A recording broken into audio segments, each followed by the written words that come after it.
Hello, welcome back again sa ating sharing for bread of God. In the name of the Father, and to the Son, and to the Holy Spirit. Amen.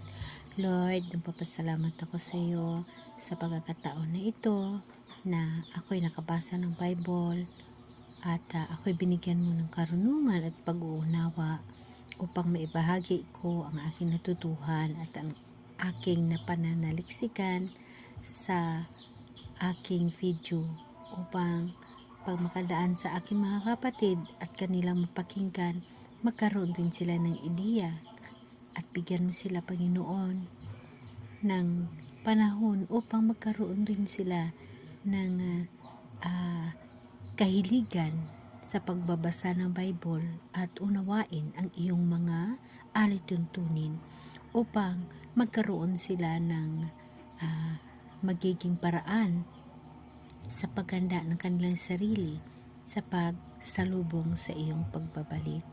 Alam ko, Panginoon, alam namin na ikaw ay babalik at magbigay ng parusa sa mga tao dito sa mundo at ikaw ay magbibigay ng bagong kaharian, bagong lupa at bagong langit at kung saan ang iyong napili ang magtatagumpay sa mundong ito ay magiging kasama mo at magkaroon ng buhay na walang hanggan. Amen. Okay, brothers and sisters, today, sa bilang tao, sa isip ba, bilang ordinaryong tao, ako'y nag-imagine or after ko kanina mag-exercise, ako'y sabi ko sa sarili ko, just imagine lamang ang ginawa ko tapos bago ako magbasa ng Bible. So, ang ginawa ko, sabi ko, Mama Mary, tulungan mo nga ako. Paano ba magyaman para makatulong sa ibang tao? That is only imagination at yung parang kinakausap ko lang ang ating mahal na ina or yung ating banal na Birhen Maria.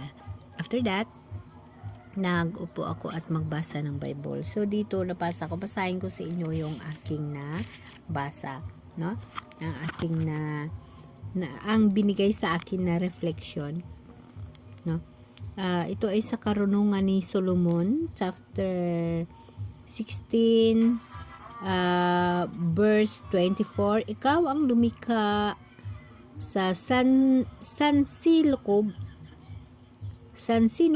at ang lahat ay nasa ilalim ng iyong kapangyarihan. Ginagamit ng kalikasan ang kanyang lakas upang parusahan ang masama. Ngunit sila'y banayad at maamo sa mga nagtitiwala sa iyo. Yes, alam niyo ba na ang misis na ito ay maganda? Example lamang, diba sa ibang lugar pag magbagyo ang kalikasan natin, pag umulan, pag bumaha, diba mayroong mga ibang lugar na binibigyan ng punishment or binibigyan ng trials na mahal na Diyos. Ngunit mayroon naman ibang lugar na wala, ganon, ginagamit ng kalikasan ang kanyang lakas upang parusahan. Ngunit ang mga tao na nampalataya sa mahal na Diyos ay ligtas, no? Sa verse 25, ang kalikasan ay nag-angkin ng lahat ng anyo upang ipakita kung paano mo pinahalagahan ang lahat ng tumatawag sa iyo. Nangyari ng lahat ng ito, Panginoon, upang matalastas ng bayan mong minahal na hindi sila mabubuhay sa pamagitan lamang ng kanilang tanim. Ang iyong salita ang nagbibigay buhay sa lahat ng umaasa sa iyo. Ang pagkaing hindi natupok sa apoy at natunaw sa anumang sinag ng araw. Ito'y tinuruan mo kaming bumangon bago magbukas ang liwayway, magpasalamat sa iyo at manalangin sa pagsikat ng araw.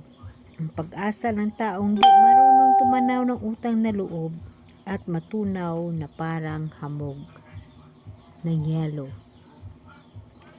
at aagos na parang tubig na di pinakinabangan. Yes, brothers and sisters, isa itong reflection sa bawat isa sa atin na dapat sa pagising natin sa umaga, tayo ay magpasalamat sa mahal na Diyos Dahil may bagong buhay na naman na ibinigay sa atin at yun ang bagong buhay ay bagong pag-asa natin upang matuntun ang landas patungo sa buhay na walang hanggan. Mga pagkakataon ho yan para sa atin na ibinigay ng Diyos upang matuntun natin ang buhay na walang hanggan patungo sa Kanya, sa Kanyang pagbabalik at makasama siya sa buhay na walang hanggan. At dahil sa hiningi ko nga, sabi ko, kaya ako para makatulong ko sa kapwa tao. Ang reflection sa akin, hindi lamang mabubuhay ang tao sa sarili niyang pananim at mabubuhay sa tinapay, kundi mabubuhay ang tao sa salita ng Diyos, yung hindi natutupok at hindi nalulusaw. Yes, no, brothers and sisters, no? Yun yung reflection sa akin. Yung iminasyon ko ng ganun na sa mundong ibabaw, kumbaga ang mundong tawhanon ay pera, no? Mabubuhay ako, yayaman ako para makatulong sa mga tao ko. No, hindi yan ang gusto ng mahal na Diyos, kasi sinabi ng mahal na Diyos na hindi lamang sa pagkain na natutupok mabubuhay ang tao at makatulong ang tao, kundi sa tinapay na salita ng Diyos na ibinibigay sa kapwa. Diyan ay ibabahagi mo sa iyong kapatid, gagawa ka ng paraan na maibahagi mo ang pagsaksi mo sa karunungan ng Diyos. Yun ho ang refleksyon na sa akin. Sabihin ni Lord, ako, hindi ka tutulong na pera ang idadaan mo, kundi sa salita ng Diyos. Kagaya nito sa ginagawa ko sa mga video ko, ang salita ng Diyos ang aking ibinabahagi upang makatulong ako sa kapwa ko, dahil hindi lamang sa pagkaing nalulusaw at nasusunog ang pagmamahal ng Diyos sa atin upang makatulong sa kapwa, kundi mismo sa salita ng Diyos tayo ay makatulong sa ating kapwa.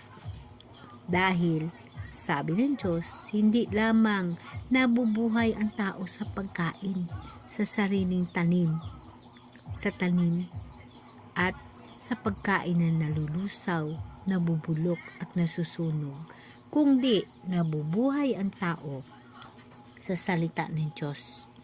Nabubuhay ang tao sa karunungan na ibinigay ng Diyos at kanyang ikabubuhay at kanyang ibabahagi sa kanyang kapwa. Yun ho ang reflection sa buhay ko ngayong araw. So I'm sorry Lord, dahil na pumasok sa isipan ko yung pera na para makatulong sa tao. Ngunit ang sabi ng Lord, hindi lamang makatulong ka sa tao sa pamaraan ng pera o pagkain na nasusunog, kundi sa pagkain na salita ng Diyos makatulong ka. So ito ho yung ginagawa ko. Dahil dito ako nabubuhay at ibibigay ko sa inyo, ibabahagi ko sa inyo para tayo ay mabubuhay sa salita ng Diyos. At totoo ho yun. Dahil na pag tayo ay nanampalataya sa mahal na Diyos at nagtitiwala sa mahal na Diyos, ang buhay natin ay step by step na sa ayos.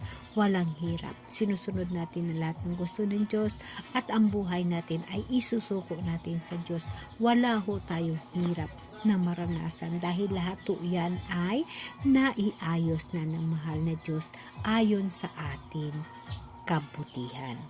Panginoong Hesus, maraming salamat sa pagbigay mo sa akin ng reflection today na hindi lamang mabubuhay ang tao sa pagkain na nabubulok at nasusunog, kundi sa pagkain salita ng Diyos na habang buhay nasa puso namin at ikabubuhay namin magpakailanman.